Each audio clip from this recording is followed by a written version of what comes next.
Working on a two-wheel drive GMC Sonoma, I am going to show you how to install the wheel bearings, wheel hub, whatever you want to call it. I will give you torque specs. I'll show you the whole process. Let's get into it right away. And in order to put the rotor on, you got to get two new bearings. This is the inner bearing, this is the outer bearing. You need a seal. So we got all that. So now the bearings, they have races. See these? So that's part of the bearing, and this is the bearing. You can't use new bearings with old races on like your old rotors. But if you have new rotors and the races are factory installed like these ones, then you can use them. So all we're gonna do is we're gonna install this bearing right into here, and we're just not gonna use this part, right? Same with the front bearing or the outer bearing.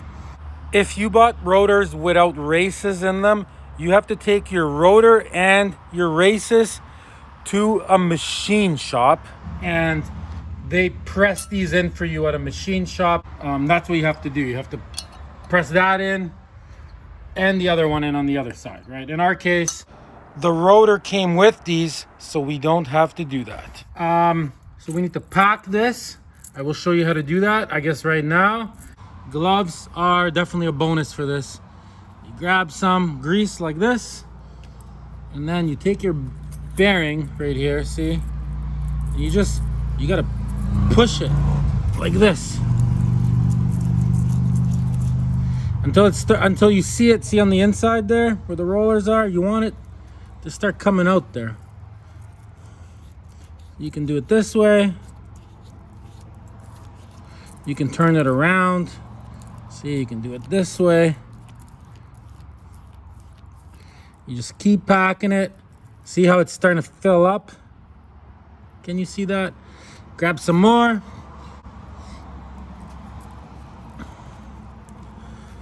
Just squeeze it in there. Really nothing to it, guys. Just keep doing that till it's all in the bearing, all squeezed in. See, just like that.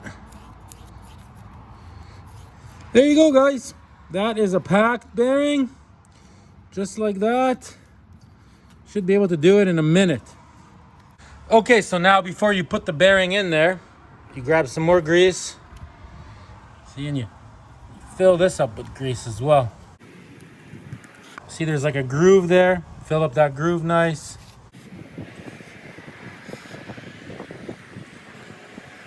There you go. Now we are ready to drop this in.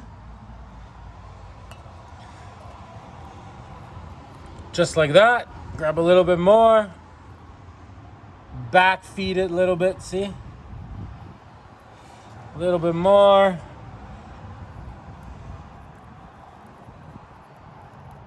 There you go. That's what that should look like, guys. Okay, guys, now that you got that in there and you're happy with the amount of grease, I'm gonna put a little bit more like this. We gotta put the seal in. So this seal, see, there's like an inside part and there's an outside part, see? So as far as I can tell, that goes on the inside because that would make sense to me. And this goes on the outside. Can you see that? Okay, so we're gonna kind of pack this as well. Let me show you how that's done. Okay, so same thing, the back of it, we're just gonna fill it with grease. See, just like that. See, so the whole thing's like this.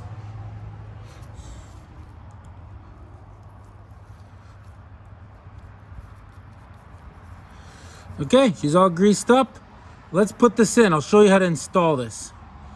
Okay, so you grab it and you basically evenly try to slide it in. You'll never get it in with your hands, just so you know. So now what you got to do is grab a perfectly clean hammer. See, like this. You hold it on one side and you just tap it where it's sticking out the most. And you go around, see?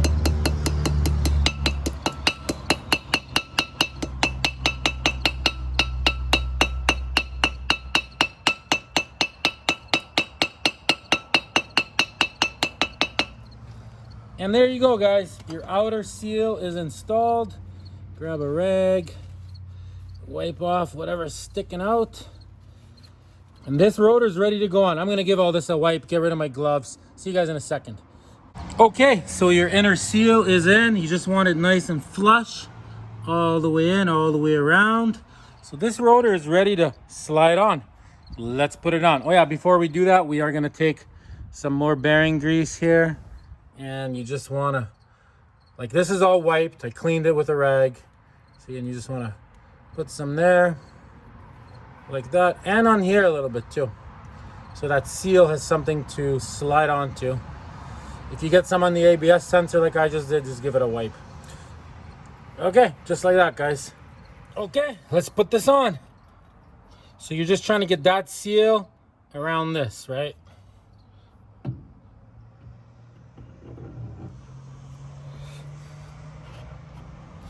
In like a spinning motion.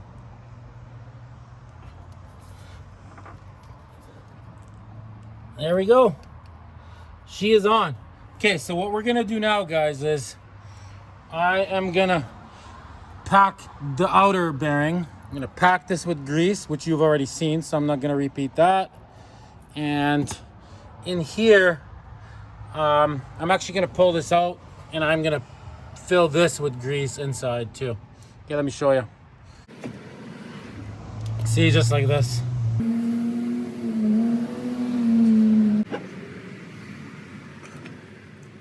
There we go. All right, here's our packed bearing. Let's put it in, guys. Oh yeah, and it goes in, obviously you can't put it on backwards. It goes in this way. Okay, once it's in, a little bit more grease. Next, see this nut with this little, whatever you want to call that? So that goes on, there's like a cutout there for it. So that goes on next, just like that. Boom. Then we got this nut. Make sure everything is super clean, guys. Like, wipe everything down, make sure there's no rocks or stones on it or nothing. And also, you'll notice that you gotta have a new cotter pin, right? You'll notice that there's a hole for the cotter pin, so make sure you know where that hole is. So you're gonna tighten this thing. So at first, you're gonna tighten it to 12 foot-pounds, guys, on your torque wrench. 12 foot-pounds. 12 foot-pounds, guys. All right, 12 foot-pounds. Now they want you to spin this forwards a few times. Okay, now they want you to tighten it to 20 foot-pounds. 20 foot-pounds, guys.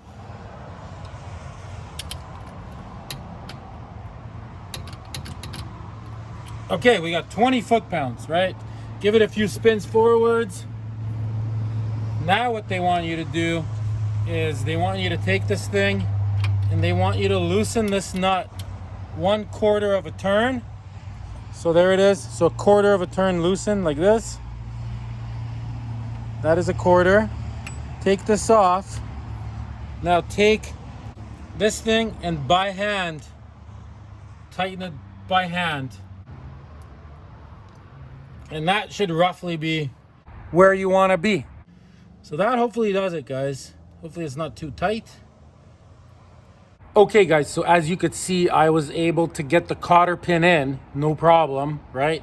But let's say in your case, the hole wasn't lining up, right? So there's actually a second hole, like one goes down and one goes sideways.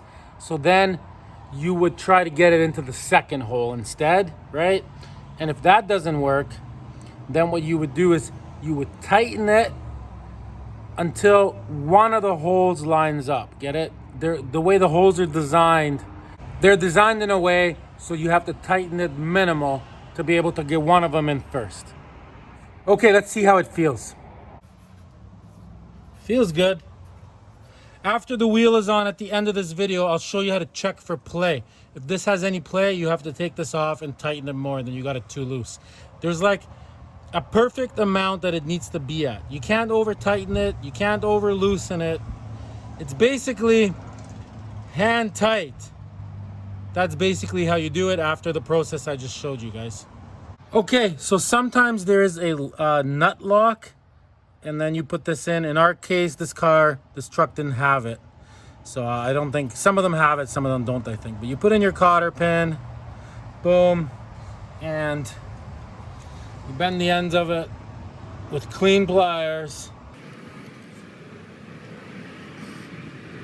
There, just like that. If the wheel spins this way, when the car's going forwards, then you bend this way.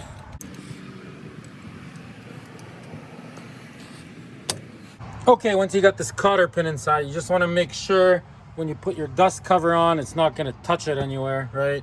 Kind of move it like this, see? To check. Ours is looking good. Give anything that's sticking out a wipe.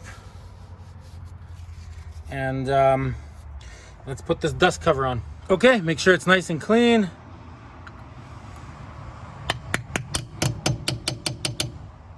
And that is it, guys. So now what you do is you grab the wheel on top, grab it at the bottom, and you're moving it like this. Trying to see if there's any play in the bearing. But yeah, there's none.